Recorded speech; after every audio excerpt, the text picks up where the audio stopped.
Fala, torcedor tricolor, torcedor de todo o Brasil, você torcedor do São Paulo de todo o Brasil e você também rival. Muito boa tarde, boa noite, bom dia para vocês. Sejam muito bem-vindos ao Papo Tricolor. Aqui a gente vai falar tudo sobre o jogo do São Paulo contra o Flamengo. Mas antes, peço a gentileza a vocês, deem o like nesse vídeo, compartilhem com os amigos, deem aquela moralzinha para nós. É um pré-jogo curtinho onde a gente passa todas as informações necessárias para você sobre o próximo jogo do São Paulo, certinho? Dá uma olhada, se inscreve aqui ó, embaixo no nosso canal do YouTube, www.youtube.com/live Papo Tricolor. Ou clica aqui no quadradinho, na bolinha aqui do lado e já se inscreve, dá essa moral pra gente, compartilha com a galera. Direto ao ponto, São Paulo enfrenta dia 17 de abril o Flamengo no Maracanã, às 4 da tarde. Jogo muito complicado para o São Paulo. No final, eu vou dar minha opinião. É um jogo difícil para o São Paulo, que vem de uma goleada de 4-0 sobre o Atlético, enquanto o Flamengo vem apenas de um empate contra o Atlético Goianiense. Os dois enfrentaram Atléticos, né? Vamos começar agora com as posições no campeonato. Abrir para vocês aqui, colocar na tela as posições do campeonato. Neste momento, o campeonato está dessa forma, com os jogos que estão rolando nesse momento ou que estão finalizando neste momento. O São Paulo é o segundo colocado, Corinthians tem a liderança com 6 pontos, vai vencendo por 2-0 o time do Avaí, jogando em casa, e tomou a liderança do São Paulo, que está só na sua mão para recuperar essa liderança amanhã. Basta vencer a partida. São Paulo ocupa a segunda posição, e o Flamengo não está aparecendo, o Flamengo é o 10º aqui, deixa eu tirar o contador para vocês. O Flamengo é o 10º colocado com esse empate. São as posições das duas equipes neste momento no campeonato brasileiro. Agora vamos para as prováveis escalações. Eu vou balançar a tela um pouquinho, gente, é porque eu estou no celular hoje. Hoje foi meio de improviso essa gravação. Vamos lá. Prováveis escalações. O São Paulo vem com uma provável escalação de Jandrei no gol, Rafinha na direita, Diego Costa e Léo na zaga e Wellington na esquerda. Pablo Maia, nosso primeiro volante. Igor Gomes, talvez o Sara que reestreou após a lesão no meio de semana. Rodrigo Nestor, que também voltando de lesão. Alisson completa o meio do São Paulo. Na frente, Caleri e Éder. Basicamente o time titular do Ceni hoje, né? É o time titular do Rogério Ceni. A fonte dessa escalação, pessoal, é o UOL, tá?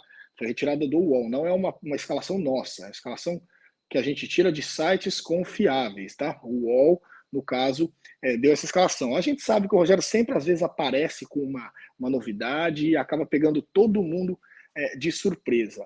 Essa é a provável escalação do São Paulo. Vamos agora para a provável escalação do Flamengo.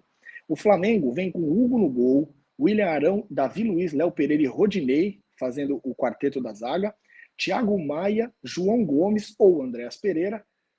Torçamos para ser Andréas Pereira, que adora entregar gols, Everton Ribeiro e Arrascaeta. Essa dupla é complicada. E no ataque, Lázaro e Gabriel Barbosa. Eu não vou chamar de Gabigol, porque não tem condições.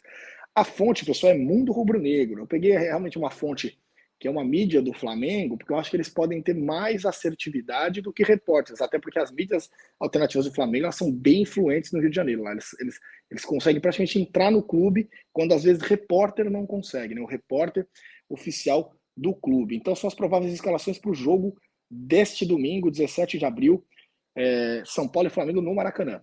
Arbitragem, pessoal, eu vou colocar na tela para vocês também o quadro de arbitragem dessa partida. O quadro de arbitragem desse jogo tá aí, ó. Anderson Daronco, do Rio Grande do Sul, árbitro FIFA, vai apitar essa partida. O assistente número 1 dele é Rafael da Silva Alves, também do Rio Grande do Sul, e o assistente número 2 é o Michael Stanislau, o Michael Stanislau, né? Não sei como chama o nome dele. O quarto árbitro, Graziane Maciel Rocha, do Rio de Janeiro. A tendência, né? O quarto árbitro ser da cidade, é para evitar despesas. O árbitro de vídeo, Wagner Hillway, da Paraíba. Auxiliar do VAR, Clériston Clay Barreto Rios, de Sergipe. E o observador de VAR, Juliano Bozano. Juliano Bozano, ex-árbitro também de Minas Gerais. Juliano Bozano. Esse é a equipe de arbitragem de São Paulo e Flamengo amanhã. Vamos agora para a transmissão. Serginho, onde esse jogo vai passar? Onde eu posso assistir? Fácil, na tela para vocês. Você pode assistir esse jogo aonde? Na TV Globo, jogo da TV aberta, ou no Premiere. São as duas transmissões possíveis para assistir São Paulo e Flamengo. São Paulo e Flamengo para todo o Brasil, acho que menos Rio de Janeiro na TV Globo, e Premiere para todo o Brasil. Basta ser assinante do canal Premiere. Vamos lá. Vamos falar de... Deixa eu voltar um pouquinho, porque eu pulei uma coisa importante. Arbitragem. Eu até peguei aqui, eu anotei uma colinha aqui, ó. Retrospecto de Anderson Luiz Daronco. Pessoal, em 2020, o Daronco, ele apitou 2 jogos do São Paulo. Um contra o Flamengo e um contra o Fluminense. Nós vencemos os dois por 2-1. Um desses jogos foi na Copa do Brasil. São Paulo venceu 2-1 o Flamengo na Copa do Brasil. E venceu no Brasileiro por 2-1 o Fluminense, também apitado por Daronco. Já do Flamengo, em 2020, ele apitou 3 partidas. Foi a do São Paulo contra o Flamengo. Ele apitou um empate entre Flamengo e Red Bull, jogando o Flamengo em casa. E no Maracanã, ele apitou, no Newton Santos, se não me engano, ele apitou Botafogo 0, Flamengo 1. Então ele tem uma derrota, um empate, uma vitória apitando para o Flamengo e 2 vitórias para o São Paulo apitando jogos do São Paulo em 2020. Agora, 21, o bicho pega. Jogos do Flamengo. Daronco apitou 5 partidas do Flamengo em 2021. Derrota para o Santos de 1-0. Aí começa. Vitória contra o Corinthians de 1-0. Vitória contra o Atlético Mineiro de 1-0. Vitória contra o Fortaleza de 2-1 e vitória contra o Palmeiras de 1-0. Todos esses jogos na casa do Flamengo. Já o São Paulo, o Daronco apitou 4 partidas. Foram 3 partidas fora de São Paulo e 1 em casa. Em casa, ele apitou São Paulo 1, Bragantino 2. RB Bragantino 2. Ele apitou também Atlético Mineiro 1, São Paulo 0, no Mineirão. Ele apitou Vasco 1, São Paulo 2 pela Copa do Brasil 2021. E ele apitou também Cuiabá 0, São Paulo 0, também pelo Campeonato Brasileiro. O retrospecto do Daronco em 2020 com a gente foi 100%. Já 2021, ganhamos do Vasco, perdemos do Bragantino do América, do Atlético Mineiro, e empatamos com o Cuiabá. Um retrospecto já não tão bom. É importante frisar essa questão da arbitragem também, né, para a gente concluir. Voltando aqui, retrospecto entre as equipes. São Paulo e Flamengo. No total, eles jogaram 108 partidas, São Paulo e Flamengo, sendo 43 vitórias do São Paulo, 31 empates e 34 vitórias do Flamengo, representando 40% de vitórias do São Paulo, 31% de vitórias do Flamengo, 29% para empates. Foram 174 gols marcados pelo São Paulo, contra 145 gols marcados pelo Flamengo, um saldo positivo para o São Paulo de 29 gols. Ou seja, vem que o pai tá on, Flamengo. São Paulo é pai do Flamengo. No Rio de Janeiro, como joga no Maracanã, é o retrospecto do Rio. No Rio, foram 15 vitórias do São Paulo, 21 vitórias do Flamengo e 12 empates. 44% de vitórias do Flamengo, 31% do São Paulo e 25% de empates. Vamos para os últimos 10 jogos entre as duas equipes. Foram 5 vitórias do São Paulo, pasmem, sendo 3 delas no Rio de Janeiro. Foram 3 empates e 2 derrotas apenas do São Paulo. Essas 2 derrotas do São Paulo foram, coincidentemente, os últimos 2 jogos no Brasileirão 2021, quando o São Paulo foi ao Rio e perdeu de 5-1, começando o jogo com 1-0 gol de Arboleda, e aquele apagão histórico, onde o Flamengo fez 5 gols em 15, 20 minutos, e o jogo de volta, que foi, na minha opinião, mais vexatório ainda. São Paulo no Morumbi estava perdendo de 3-0 com 10 minutos da partida, se não me engano, acho que foi 2-0 em 3 minutos. Quem estava filmando a arquibancada perdeu os 2 gols do Flamengo. O São Paulo tomou um baile ferrado do Flamengo, foi 4-0 essa partida. O São Paulo não viu a cor da bola. O time que o Rogério Ceni ainda era recente, ainda estava chegando no time, aquele time bagunçado, paneleiro, deu um trabalho danado. Esse foi complicado. Vamos agora, probabilidade nas casas de apostas. Quem está favorito nas casas de apostas? Quem é favorito para vencer esse confronto segundo as casas de apostas? Segundo as casas, 45% de chance do Flamengo sair vencedor dessa partida. Então ele paga menos para quem apostar no Flamengo. 18% apenas de favoritismo para o São Paulo. Ou seja, se você está afim de ganhar uma grana, aposte no Tricolor, que eles estão pagando mais de R$4 por real investido no São Paulo. Já o empate tem 37% de probabilidade de acontecer segundo as casas de apostas. Então, rapaziada, empate São Paulo aí dá uma graninha boa. Já apostar no Flamengo, você não vai ganhar muita coisa caso o Flamengo vença, né? Mas Flamengo tá aí, São Paulo tá aí, a gente sabe quem é o pai, quem é o filho, e vou dar minha opinião agora para vocês. São Paulo e Flamengo, rapaziada, é um jogo de extremos, São Paulo e Flamengo.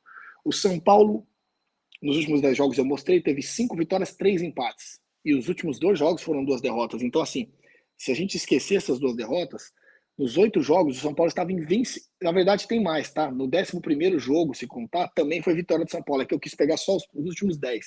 O São Paulo estava com uma invencibilidade no Flamengo de mais de 3 anos, se eu não me engano, sem perder do Flamengo. E essas 2 derrotas encerraram isso. Então, assim, o jogo contra o Flamengo é um jogo complexo de analisar. Porque mesmo o Flamengo, com a sua super seleção, o São Paulo não perdeu. O São Paulo do Diniz empatou em 0-0 com o Flamengo, contra o Jorge Jesus. E depois pegamos o Flamengo novamente, empatamos em 2-2 no jogo de ida. E aí, quando o Diniz assumiu, empatamos em 0-0 e não perdemos para o Flamengo naquele time super campeão de 2019. 2020 nem se fala, né? Eliminamos eles com 2 vitórias na Copa do Brasil, 2 vitórias no Campeonato Brasileiro, ou seja, dos 4 jogos em 2020 contra eles, nós ganhamos os 4 jogos. E eles tinham um super time, enquanto o São Paulo era um time extremamente instável. Então fica assim, como é que vai ser? O Flamengo tem um técnico que aparentemente o elenco não quer, os caras estão fazendo corpo mole, a torcida bateu boca com Diego Alves, Diego Ribas, o Ilharão, Gabigol, Bruno Henrique tá machucado, Matheusinho machucado, o Rodrigo Caio machucado, eles têm diversos jogadores machucados. Então, assim, fica aquela coisa complicada de fazer uma análise, porque não sabemos o Flamengo que vai vir, não sabemos a moral que o Flamengo tem, o que sabemos é, os caras não estão jogando a bola de 2020 e 2019. Então, isso pode ser um facilitador para o São Paulo não perder a partida. São Paulo vem embalado, São Paulo vem de, apesar da goleada na final, o São Paulo vem embalado, vem de sequências de vitórias no Morumbi, vem de invencibilidade de muitos jogos no Morumbi, tirando aquela derrota para o Palmeiras, o São Paulo não perdia há muito tempo. Então, assim, é um time que está ganhando consistência, está ganhando corpo. O Rogério é um cara que sabe, está, nesse momento, né, na volta para o São Paulo, ele soube ganhar o grupo. Então é importante saber que o São Paulo vai firme, vai forte enfrentar o Flamengo no Maracanã. Confiante num resultado positivo, eu acho que o São Paulo vai trazer um resultado positivo. Não falo placar, porque eu acho que o placar dá um azar danado. Mas eu creio que o São Paulo deva trazer um resultado positivo, no mínimo um empate. O São Paulo, aquela goleada para o Palmeiras foi vexatória e serviu de um alerta e acendeu uma luz piscante no São Paulo muito importante, do tipo, não dá para ser frouxo igual foi na final contra o Palmeiras. Precisa jogar mais bola, certo? Boa sorte a todos. Não esquece de deixar o like, compartilha com os amigos, se inscreve no nosso canal, dá aquela moral pra gente, tá bom? Um grande abraço para vocês. Serginho deixando um abraço.